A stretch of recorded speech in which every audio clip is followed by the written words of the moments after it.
Hello students, welcome back to Immerse classes. I hope you all are good and fine. अगर किसी ने अभी तक चैनल को सब्सक्राइब नहीं किया है, अभी चैनल को सब्सक्राइब कीजिए।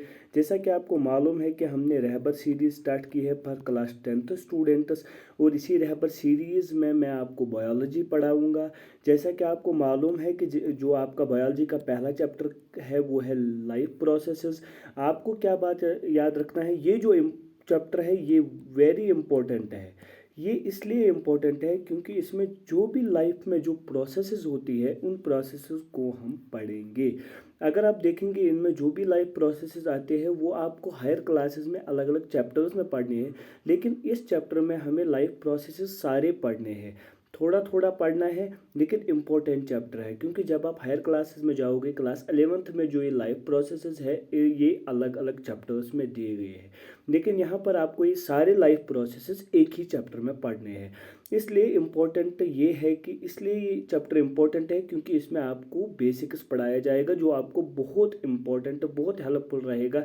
जो भी स्टूडेंट्स आगे मेडिकल स्ट्रीम में जाएंगे उनको बहुत इम्पोर्टेंट ये चैप्टर की इम्पोर्टेंस फिर आएगी, क्योंकि यहाँ पर हम हर चैप्टर की बेसिक इंफॉर्मेशन पढ़ेंगे, ठीक है, इन जनरल, ठीक है। इसलिए ये चैप्टर इंपॉर्टेंट है, वीडियो को लास्ट तक देखना, इस चैप्टर को अच्छे से सॉल्व करना, समझना। कोई डाउट हो कमेंट सेक्शन में बोलना। वीडियो इंपॉर्टेंट है, ये लेक्चर और चैप्टर भी इंपॉर्टेंट है, ठीक है। हम टाइम को वेस्ट नहीं करते हैं, चैप्टर को स्टार्ट करते हैं। जो पहला चैप्टर जो मैंने आपको कहा वो है लाइफ प्रोसेसेस। जो ये लाइफ में जो भी प्रोसेसेस होती है, एक लिविंग ऑर्गेनिज्म की बॉडी में जो भी प्रोसेसेस होती है उनको मिलाकर हम कहते हैं लाइफ प्रोसेसेस। सिंपल भाषा में एक लिविंग ऑर्गेनिज्म में जो लिविंग ऑर्गेनिज्म है उसकी लाइफ ने या उसकी लाइफ में जो भी प्रोसेसेस होती है उसको हम कहते हैं लाइफ प्रोसेसेस, ठीक है। अगर हम देखेंगे मैं आपको एक थोड़ा सा यहाँ पर बताऊँगा how you can say an organism is live और डेड। आप कैसे ये बता सकते हैं कि एक जो ऑर्गेनिज्म है ये लिविंग है या डेड है, ये लिविंग है या डेड है। इसके लिए कुछ फ्यूचर्स हैं, जिन फ्यूचर्स की मदद से आप ये बता सकते हैं कि एक ऑर्गेनिज्म जो है वो लिविंग है या डेड है। वो क्या फ्यूचर्स है मैं आपको यहाँ पर बताऊँगा। उन्हीं फ्यूचर्स को यहाँ पर आपकी चैप्टर में बताया गया है लाइफ प्रोसेसेस। लाइफ प्रोसेसेस यानी यही लाइफ प्रोसेसेस है, ये प्रोसेसेस वो प्रोसेसेस है जो एक लिविंग ऑर्गेनिज्म में होती है, जो डेड होता है नॉन लिविंग होता है उसकी लाइफ में नहीं होता है। इनको हम फ्यूचर्स भी कहते हैं, ठीक है। ये कौन कौन से फ्यूचर्स है ये हमको पढ़ने हैं इसमें। इन्हीं फ्यूचर्स की मदद से आप डिस्टिंग्विश कर सकते हो बिटवीन लिविंग एंड डेड। लेकिन अब मैं जो बताने जा रहा हूँ ये वेरी इंपॉर्टेंट है, ये आपके एनसीईआरटी में नहीं है लेकिन वेरी इंपॉर्टेंट है, आपको ये समझना है। आपके एनसीईआरटी में थोड़ा बहुत इसका क्लू दिया गया है लेकिन मैं आपको अच्छे से समझाता हूँ। जो ये फ्यूचर्स है या लाइफ प्रोसेसेस है इनके दो टाइप्स है। क्या है? दो टाइप्स, ये आपने याद रखना है। कुछ को हम कहते हैं, ये आपने याद रखना है, मैं आगे बहुत बार ये टर्मिनोलॉजी इस्तेमाल करूंगा इसलिए ये आप याद रखना है कि एक लिविंग ऑर्गेनिज्म में जो भी प्रोसेसेस होती है उनको हम कहते हैं फ्यूचर्स सिंपल में, या लाइफ प्रोसेसेस। लाइफ प्रोसेसेस या फ्यूचर्स जो है वो दो किस्म के हैं, दो किस्म के हैं। मैं बहुत बार इन दो किस्म का इस्तेमाल करूंगा, आपको फिर समझ आना चाहिए कि मैं किसके बारे में बता रहा हूँ। जो ये फ्यूचर्स है या लाइफ प्रोसेस है इसके दो किस्म हैं। पहला जो टाइप है वो है कैरेक्टरिस्टिक फ्यूचर्स। कैरेक्टरिस्टिक फ्यूचर्स ये आपने याद रखना है। एक टाइप कौन से है? Characteristic futures. जो सेकंड टाइप के है वो है डिफाइनिंग फ्यूचर्स। क्या है? Defining futures. अब आप कहोगे ये क्या है, यानी ये वो फ्यूचर्स है, कैरेक्टरिस्टिक फ्यूचर्स वो फ्यूचर्स है जो एक लिविंग ऑर्गेनिज्म में तो होती है लेकिन इसकी एक्सेप्शन होती है, यानी ये किसी नॉन लिविंग या डेड ऑर्गेनिज्म में भी हो सकती है। याद रखना इसके क्या होते हैं? एक्सेप्शंस। यानी ये सिर्फ लिविंग ऑर्गेनिजम्स में नहीं होते हैं, यानी लिविंग ऑर्गेनिज्म में तो होती है ये फ्यूचर्स लेकिन ये फ्यूचर्स कुछ नॉन लिविंग ऑर्गेनिजम्स भी दिखाते हैं, इसलिए इन फ्यूचर्स को हम कहते हैं कैरेक्टरिस्टिक फ्यूचर्स। याद रखना कैरेक्टरिस्टिक फ्यूचर्स वो फ्यूचर्स है जो लिविंग ऑर्गेनिज्म में भी होती है लेकिन इसकी एक्सेप्शन होती है, यानी ये कुछ नॉन लिविंग ऑर्गेनिज्म में भी देखी जाती है, ठीक है, ये फ्यूचर्स। दूसरी टाइप की फ्यूचर्स वो है डिफाइनिंग फ्यूचर्स, यानी नो एक्सेप्शन, यानी इसमें कोई एक्सेप्शन नहीं होती है इन फ्यूचर्स में, यानी ये सिर्फ और सिर्फ लिविंग ऑर्गेनिज्म में होती है, नॉन लिविंग ऑर्गेनिज्म में नहीं होती है। ठीक है, डिफाइनिंग फ्यूचर्स वो फ्यूचर्स होते हैं या वो लाइफ प्रोसेसेस जो एक लिविंग ऑर्गेनिज्म में होती है, किसी नॉन लिविंग ऑर्गेनिज्म में नहीं प्रेजेंट होती है, यानी ये डिफाइनिंग है, इनकी एक्सेप्शन नहीं होती है। जो कैरेक्टरिस्टिक फ्यूचर्स है, ये वो कैरेक्टरिस्टिक यानी ये वो लाइफ प्रोसेसेस है या वो फ्यूचर्स है जो लिविंग ऑर्गेनिज्म में तो होती है, लेकिन इनकी एक्सेप्शंस है, ये कुछ नॉन लिविंग ऑर्गेनिज्म में भी ये फ्यूचर्स देखे गए हैं। ठीक है, अगर मैं थोड़ा बहुत एग्जाम्पल देता हूँ कैरेक्टरिस्टिक फ्यूचर्स में कौन सी एग्जाम्पल आती है, इसमें आता है ग्रोथ, इसमें आती है कैरेक्टरिस्टिक फ्यूचर कौन सी, ग्रोथ या लाइफ प्रोसेस ग्रोथ। यानी ग्रोथ तो लिविंग ऑर्गेनिजम्स करते हैं, हर कोई लिविंग ऑर्गेनिज्म ग्रोथ दिखाता है, लेकिन ये कैरेक्टरिस्टिक फ्यूचर है, यानी ये कुछ नॉन लिविंग ऑर्गेनिज्म में भी देखा गया, यानी कुछ नॉन लिविंग ऑर्गेनिज्म भी ग्रोथ दिखाते हैं, इसलिए ये कैरेक्टरिस्टिक फ्यूचर है, डिफाइनिंग फ्यूचर लिविंग ऑर्गेनिजम्स का नहीं है। ठीक है, दूसरा जो एक्सेप्शन है इसका वो है रिप्रोडक्शन, वेरी इंपॉर्टेंट। आपको क्या लगता होगा कि सिर्फ लिविंग ऑर्गेनिज्म रिप्रोडक्शन करते हैं? मैं आपको फिर डिटेल में जब हम अलग अलग पढ़ेंगे इन फ्यूचर्स को, फिर मैं वहाँ पर एक्सेप्शन भी बताऊंगा कि ये क्यों है कैरेक्टरिस्टिक फ्यूचर, डिफाइनिंग फ्यूचर क्यों नहीं है, कौन कौन, ग्रोथ और रिप्रोडक्शन। यानी रिप्रोडक्शन लिविंग ऑर्गेनिज्म तो सारे दिखाते हैं, लेकिन कुछ नॉन लिविंग ऑर्गेनिज्म भी है जो रिप्रोड्यूस करते हैं, जो अपनी प्रोजनी को आगे बढ़ाते हैं, जो डिवाइड करते हैं। ठीक है, ये आपने याद रखना है। ये दो जो है ये है characteristic future, growth and reproduction, यानी ये लिविंग ऑर्गेनिज्म भी दिखाते हैं, लेकिन इनकी एक्सेप्शन है, कुछ नॉन लिविंग ऑर्गेनिज्म भी दिखाती है। ठीक है, अगर हम आप देखेंगे डिफाइनिंग फ्यूचर, डिफाइनिंग फ्यूचर्स में आती है रेस्पायरेशन, बाकी जो रह गई ना, बाकी जो भी रह गई, डाइजेशन, रेस्पायरेशन, सर्कुलेशन, ब्री, ये एक्सक्रीशन, ये है डिफाइनिंग फ्यूचर्स, यानी ये सिर्फ और सिर्फ लिविंग ऑर्गेनिज्म दिखाते हैं, नॉन लिविंग ऑर्गेनिजम्स ये फ्यूचर्स नहीं दिखाते हैं, ये इंपॉर्टेंट है। ठीक है, यानी जो भी लाइफ प्रोसेसेस है या जो भी फ्यूचर्स है, इनकी दो टाइप्स है, इनकी दो टाइप्स है, characteristic futures and defining futures.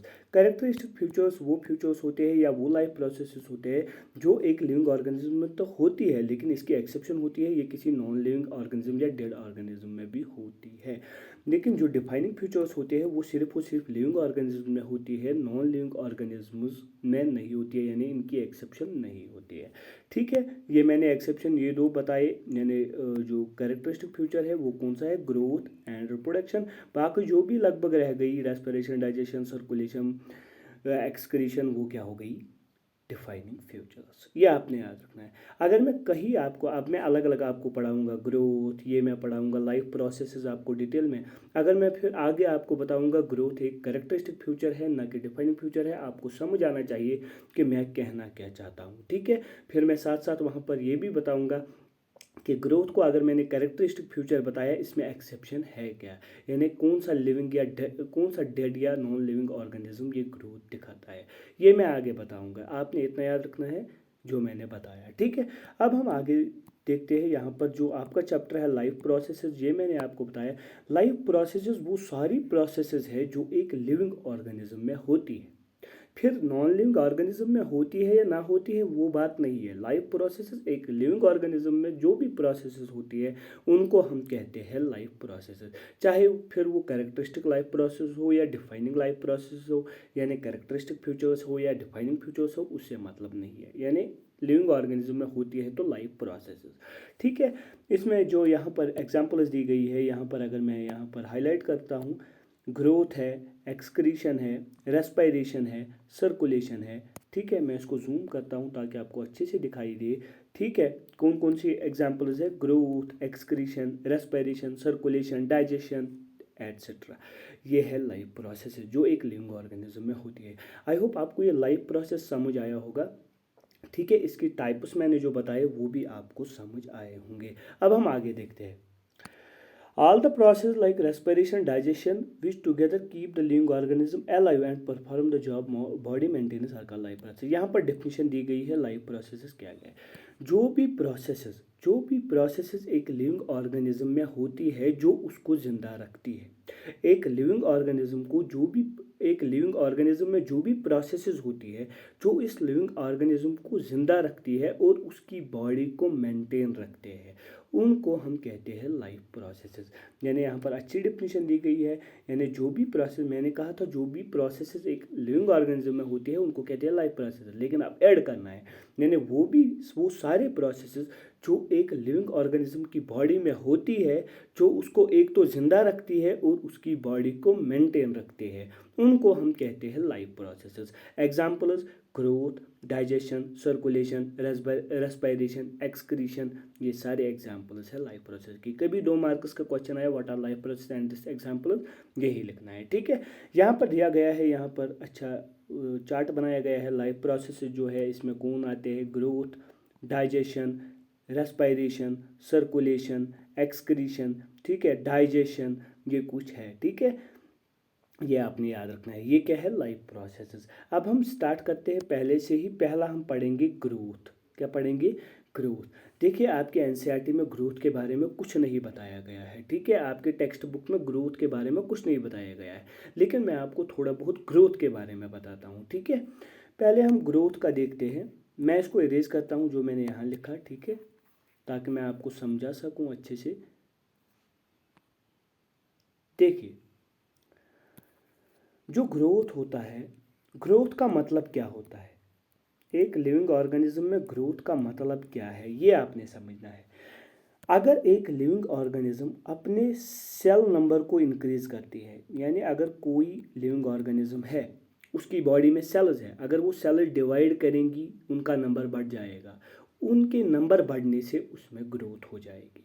ठीक है, या तो क्या क्या काम करेगा एक ऑर्गेनिज्म, डिवाइड नहीं करेगा, अपने सेल नंबर को नहीं बढ़ाएगा, इसके बरक्स वो क्या करेगा, सेल के मास को वो सेल के साइज को इंक्रीज करेगा, सेल के साइज को इंक्रीज करेगा। अगर सेल नंबर इंक्रीज किया उससे भी ग्रोथ हो जाएगी, या अगर सेल नंबर ग्रो नहीं किया तो सेल साइज बढ़ जाएगा। कोई आगे देखिए होता क्या है, यूजुअली हमारी बॉडी में क्या होता है, जो सेल होती है सेल डिवाइड करती है, उससे 2 सेल्स बनती है, 4 सेल्स बनती है, यानी सेल नंबर बढ़ गया, उससे क्या हो गया, ग्रोथ। लेकिन जब ये छोटी सेल होती है ये बड़ी बन जाती है, उससे भी सेल का साइज बढ़ जाता है, उससे भी ग्रोथ हो जाती है। यानी ग्रोथ 2 तरीके से होती है, या तो सेल का नंबर बढ़ जाएगा थ्रू डिवीजन, उससे ग्रोथ होती है, या तो सेल का साइज बढ़ जाएगा, जो सेल्स है उनका साइज बढ़ जाएगा, उससे भी ग्रोथ होती है। यानी ग्रोथ 2 तरीक़ों से होती है, सेल नंबर बढ़ जाने से या सेल का साइज बढ़ जाने से। हमारी बॉडी में दोनों होते हैं, यानी सेल पहले डिवाइड करती है, 2, 4, 6 बनाती है, उससे ग्रोथ होती है, फिर सेल्स भी बड़ी हो जाती है यानी सेल साइज भी बढ़ जाता है। इन दोनों की हेल्प से हमारी बॉडी में ग्रोथ होती है। ठीक है, ये आपने याद रखना है, या तो सेल नंबर बढ़ जाएगा या सेल का साइज बढ़ जाएगा, तो उसे हम कहते हैं ग्रोथ। ठीक है, ग्रोथ 2 तरीक़ों से होते हैं। ठीक है, अगर आप देखेंगे मैंने अभी क्या बोला था आपको, ग्रोथ क्या है, ग्रोथ क्या है, ग्रोथ एक कैरेक्टरिस्टिक फ्यूचर है। क्या बोला था, कैरेक्टरिस्टिक फ्यूचर। कैरेक्टरिस्टिक फ्यूचर का क्या मतलब, मैंने क्या बोला था, यानी ये हर किसी लिविंग ऑर्गेनिज्म में ग्रोथ होगी, लेकिन इसकी एक्सेप्शन है, यानी कुछ लिविंग नॉन लिविंग ऑर्गेनिज्म या डेड ऑर्गेनिज्म भी ग्रोथ दिखाएंगे। ये आपने याद रखना है। मैंने कहा था इसकी एक्सेप्शन है, एक्सेप्शन की अब हम बात करते हैं, लेकिन एक्सेप्शन आपको किस तरह समझ आएगी, जब मैं आपको क्या बताऊंगा, ग्रोथ के टाइप्स। ग्रोथ के टाइप्स मैं आपको यहाँ पर बताता हूँ। जो ग्रोथ है, ग्रोथ के 2 टाइप्स है, ग्रोथ के 2 टाइप्स है। एक को हम कहते हैं इंटरससेप्शनल ग्रोथ, इंटरससेप्शनल ग्रोथ, और दूसरी टाइप की जो ग्रोथ है उसको हम कहते हैं रिक्रेशनल ग्रोथ, रिक्रेशनल ग्रोथ। ये आपको याद रखना है, रिक्रेशनल ग्रोथ एंड इंटरससेप्शनल ग्रोथ, ये आपने याद रखना है। यानी ग्रोथ की 2 किस्म है, intussusceptional growth and accretional growth. Intussusceptional growth क्या होता है, जब एक सेल डिवाइड करती है, जो मैंने अभी बताया, अगर सेल का नंबर इंक्रीज हुआ या सेल का साइज इंक्रीज हुआ उसको हम क्या कहते हैं, ग्रोथ। लेकिन इंटरसेप्शनल ग्रोथ का मतलब होता है इंटरनल ग्रोथ। क्या होता है? Internal growth. यानी जो ग्रोथ, इसको हम कहते हैं इंटरसेप्शनल ग्रोथ को क्या? Internal growth. यानी जब सेल्स डिवाइड करती है, सेल्स का साइज बढ़ता है, ये अंदर से होता है, ठीक है। इसको हम कहते हैं इंटरसेप्शनल ग्रोथ। क्या कहते हैं? इंटरसेप्शनल ग्रोथ। ये लिविंग ऑर्गेनिज्म दिखाते हैं। यूजुअली जो लिविंग ऑर्गेनिज्म ग्रोथ दिखाते हैं वो कौन सा होता है? लिविंग ऑर्गेनिज्म जो दिखाते हैं ग्रोथ, उसको हम कहते हैं इंटरसेप्शनल ग्रोथ। उसमें सेल नंबर डिवाइड करती है, सेल नंबर बढ़ जाता है, सेल का साइज बढ़ जाता है। इस ग्रोथ को हम कहते हैं इंटरसेप्शनल ग्रोथ। इंटरनल ग्रोथ यानी ये अंदर से ही होती है, यानी सेल का मास अंदर से ही बढ़ता है, ठीक है। इसको हम कहते हैं इंटरसेप्शनल ग्रोथ या इंटरनल ग्रोथ। ये लिविंग ऑर्गेनिज्म दिखाते हैं। जो हम दिखाते हैं ग्रोथ वो यही है, इंटरसेप्शनल ग्रोथ। रिक्रिएशनल ग्रोथ का मतलब क्या होता है? External growth. एक्सटर्नल ग्रोथ यानी ये बाहर से ग्रोथ होती है, यही नॉन लिविंग ऑर्गेनिज्म दिखाती है। आपने कभी सुना होगा, अपने जो पेरेंट्स होंगे उनसे सुना होगा कि जो पत्थर होती है वो बढ़ जाती है। उन्होंने कभी आपको कहा होगा पत्थर कैसे बढ़ती है। आपने कभी कहा होगा अरे ग्रोथ तो लिविंग ऑर्गेनिज्म दिखाते हैं, लेकिन पत्थर बढ़ती है। आपने देखा होगा वेदरिंग प्रोसेस, आपने पढ़ी होगी कि बड़े बड़े चट्टान वेदरिंग प्रोसेस से गड़ गड़ गड़ गड़ कर आखिरकार सॉइल बनती है, आखिरकार उसको हम कहते हैं वेदरिंग।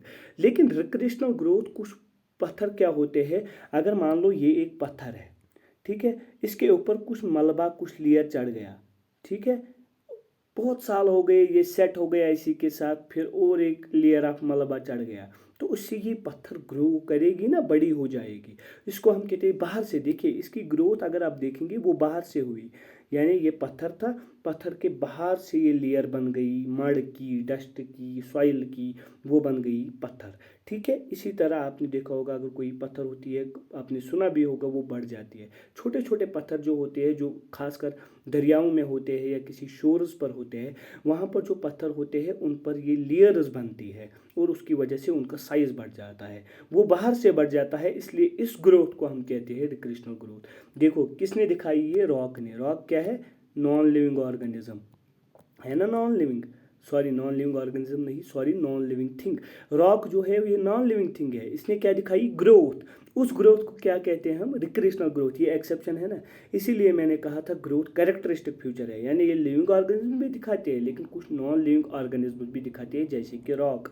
रॉक में होती है एक्सटर्नल ग्रोथ या रिक्रिएशनल ग्रोथ, यानी बाहर से ग्रोथ। इसीलिए ये कैरेक्टरिस्टिक फ्यूचर है, क्योंकि इसकी ये एक्सेप्शन है, ये सिर्फ लिविंग ऑर्गेनिज्म में नहीं दिखाई देती है, ठीक है। आई होप आपको ये ग्रोथ का कंसेप्ट अच्छे से समझ आया होगा। इतना ही था आपने याद रखना था ग्रोथ के मुतालिक, इतना नहीं दिया गया था आपके एनसीईआरटी में, लेकिन समझाने के लिए ये एक्सेप्शन कहाँ से आई, इसलिए मैंने ग्रोथ समझाया। ग्रोथ क्या होता है, लिविंग ऑर्गेनिज्म में ग्रोथ किस तरह होती है, सेल का नंबर बढ़ जाता है, सेल का साइज बढ़ जाता है, इसको हम कहते हैं इंटरसेप्शनल ग्रोथ या इंटरनल ग्रोथ। रिक्रिएशनल ग्रोथ यानी जब बाहर से कुछ लेयर्स चढ़ जाती है, उससे बड़ी बन जाती है पत्थर, उसको हम कहते हैं रिक्रिएशनल ग्रोथ या एक्सटर्नल ग्रोथ। ये एक्सेप्शन है ग्रोथ की, यानी इसीलिए ग्रोथ बन गया कैरेक्टरिस्टिक फ्यूचर, ना कि डिफाइनिंग फ्यूचर, ठीक है। अब हम देखते हैं जो हमने पढ़ा, ग्रोथ को हमने पढ़ा। अब हम पढ़ते हैं, मैं इसको इरेज करता हूँ, अब हम पढ़ते हैं न्यूट्रिशन। क्या पढ़ते हैं? न्यूट्रिशन। आपने याद रखना है न्यूट्रिशन। अब मैं थोड़ा, देखिए न्यूट्रिशन को स्टार्ट करने से पहले मैं आपको एक जनरल वे में बताता हूँ अपने बारे में, ताकि आपको एक क्लू मिल जाए कि होता क्या है। देखिए जब हम फूड देखते हैं, वो हम खाते हैं, उसको हम कहते हैं इंजेक्शन ऑफ फूड। मैं कुछ टर्मिनोलॉजी इस्तेमाल करता हूँ जो बहुत हेल्पफुल रहेगी आपके लिए। Injection means intake of food. लिया आपने, जब आपने खाना खाया, वो डाइजेस्टिव सिस्टम में चला गया। डाइजेस्टिव सिस्टम में इसकी क्या होती है? डाइजेशन, यानी डाइजेशन होती है गज़ा की। पहले हमने की इंजेक्शन, यानी खाना को अंदर लिया, मुंह में लिया, फिर चबाया वबाया, आगे वो हम अलग पढ़ेंगे। फिर डाइजेशन क्या होता है? डाइजेशन यानी ये जो फूड पार्टिकल है ये टूटता है छोटे छोटे पार्टिकल्स में, यानी इससे निकलती है ग्लूकोज, इससे छोटे पार्टिकल्स बनते हैं जो फिर हम क्या करते हैं? एब्जॉर्ब। तो क्या करते हैं हम फिर? एब्जॉर्प्शन, यानी हमारे स्मॉल इंटेस्टाइन्स में फिर उन छोटे छोटे पार्टिकल्स की क्या होती है? एब्जॉर्प्शन। जब ये एब्जॉर्ब हो गई कहाँ चली गई? हमारी ब्लड में। ब्लड हर किसी सेल को ये पहुंचाती है, उसको हम कहते हैं किसके थ्रू? उसको हम कहते हैं ब्लड सर्कुलेशन। ब्लड सर्कुलेट करता है थ्रू आउट द बॉडी, यानी हमें इसमें सर्कुलेशन भी पढ़ना है। क्या पढ़ना है? सर्कुलेशन। क्या पढ़ना है? सर्कुलेशन। जब सर्कुलेशन किया, हमारी हर किसी सेल को पहुंच गई ये एनर्जी, फिर हमारी बॉडी क्या करती है? इन पार्टिकल्स का इस्तेमाल करती है और उनसे एनर्जी निकालती है। उसको हम कहते हैं रेस्पायरेशन। क्या कहते हैं? रेस्पायरेशन। रेस्पायरेशन मीन जो हमने खाना खाया उस खाना से एनर्जी हासिल करना, उसको हम क्या कहते हैं? रेस्पायरेशन। जब हमने खाना खाया, वो छोटे छोटे पार्टिकल्स में टूट गया, वो ब्लड में चला गया, फिर सर्कुलेट हो गया, सर्कुलेशन भी हो गया, फिर रेस्पिरेशन भी हो गई, वहाँ से एनर्जी भी निकली। लेकिन रेस्पिरेशन के बाद वहाँ से वेस्ट प्रोडक्ट्स भी निकलती है जिनको हमें बाहर निकालना होता है। तो उनको हम बाहर कैसे निकालते हैं? शाबाश, थ्रू एक्सक्रीशन। सॉरी, यहाँ पर क्या लिखा था मैंने? रेस्पायरेशन। रेस्पायरेशन, ठीक है। फिर जब रेस्पिरेशन हुई, एनर्जी निकल गई, सेल्स ने एनर्जी ऑब्टेन की, तो बन गई क्या? Waste products. उन वेस्ट प्रोडक्ट्स को बाहर निकालने के लिए कौन सा प्रोसेस होता है? एक्सक्रीशन। एक्सक्रीशन, ठीक है। फिर हम वेस्ट प्रोडक्ट्स को एलिमिनेट करते हैं, यानी एलिमिनेशन। एलिमिनेशन, ये आपने याद रखना है कि मैंने रफ वे में आपको बताया कि होता क्या है। इंजेशन, डाइजेशन, एब्जॉर्प्शन, एसिमिलेशन या सर्कुलेशन। सर्कुलेशन, एसिमिलेशन, रेस्पिरेशन, वहाँ से निकलता है वेस्ट प्रोडक्ट्स, उनको कहते हैं हम एक्सक्रीट थ्रू एक्सक्रीशन। इन्हीं को हमें अलग अलग पढ़ना है, ठीक है। इंजेशन, डाइजेशन अलग अलग, ठीक है। फिर रेस्पिरेशन को अलग, सर्कुलेशन को अलग, एक्सक्रीशन को अलग। हायर क्लासेस में ये अलग अलग चैप्टर्स है, लेकिन हमें यहाँ पर रफली थोड़ा थोड़ा पढ़ना है, ठीक है, इन सारे लाइफ प्रोसेसेस के बारे में, ठीक है। ये मैंने आपको क्लियर बताया हमारी बॉडी में होता क्या है। हम इनको इन डेप्थ पढ़ेंगे, इन डिटेल पढ़ेंगे कि डाइजेशन होती कैसे है, सर्कुलेशन होती कैसे है, एब्जॉर्प्शन होता कैसा है, रेस्पिरेशन होती कैसी है, एनर्जी कैसे हम गुज़ा से हासिल करते हैं, एक्सक्रीशन होता कैसा है, ये हमें डिटेल में पढ़ना है। लेकिन मैंने आपको एक क्लियर बताया, एक फ्लो चार्ट बताया कि होता क्या है हमारी बॉडी में, ठीक है। ये आपने समझना है, ठीक है। ये मैंने आपको ये रफली बताया, ठीक है। अब हम क्या काम करते हैं? जो न्यूट्रिशन है, आज पहला लेक्चर था, न्यूट्रिशन को हम अच्छे से कल नेक्स्ट लेक्चर में पढ़ेंगे, ठीक है। आगे हम अब कंटिन्यू करेंगे। आज पहला लेक्चर था, आज मैंने शॉर्ट ही किया, इसको 25 मिनट्स का बनाया लगभग। आपको क्या करना है? आधे घंटे का मैंने कहा था लेक्चर रहेगा, अब 5 ही मिनट बचे थे। न्यूट्रिशन एक अच्छा टॉपिक है, बड़ा टॉपिक है, इसको हम कल के लेक्चर में कंप्लीट करेंगे न्यूट्रिशन को। देखिए, आई होप आपको ये समझ आया होगा बेसिक्स लाइफ प्रोसेस क्या होती है, लाइफ प्रोसेस की एग्जांपल क्या होती है, और जो मैंने आपको बताया डिफाइनिंग फ्यूचर, कैरेक्टरिस्टिक फ्यूचर, ये मैंने आपको बताया। मैंने आपको ग्रोथ पढ़ाया, पहला जो है वो है कैरेक्टरिस्टिक फ्यूचर। क्यों है कैरेक्टरिस्टिक फ्यूचर? ग्रोथ क्या होती है, ग्रोथ कैसे होती है, ग्रोथ के टाइप्स क्या होते हैं, ग्रोथ में क्या एक्सेप्शन है जो उसको कैरेक्टरिस्टिक फ्यूचर बनाती है, डिफाइनिंग फ्यूचर नहीं बनाती है। आई होप आपको ये सारा समझ आया होगा।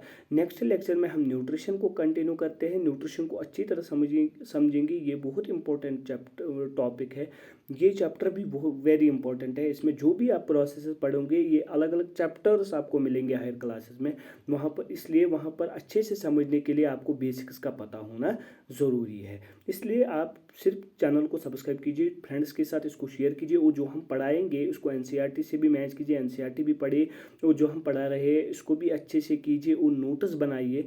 हम आखिर में आपको क्वेश्चंस भी कराएंगे, हम आपकी प्रिपरेशन नेक्स्ट लेवल तक पहुंचाएंगे। आपको बस कंटिन्यूअसली वीडियोस को देखना है, चैनल को सब्सक्राइब करना है। आई होप आपको ये वीडियो पसंद आया होगा। वीडियो को लाइक कीजिए, चैनल को सब्सक्राइब कीजिए। मिलते हैं नेक्स्ट लेक्चर के साथ, तब तक के लिए ओके बाय।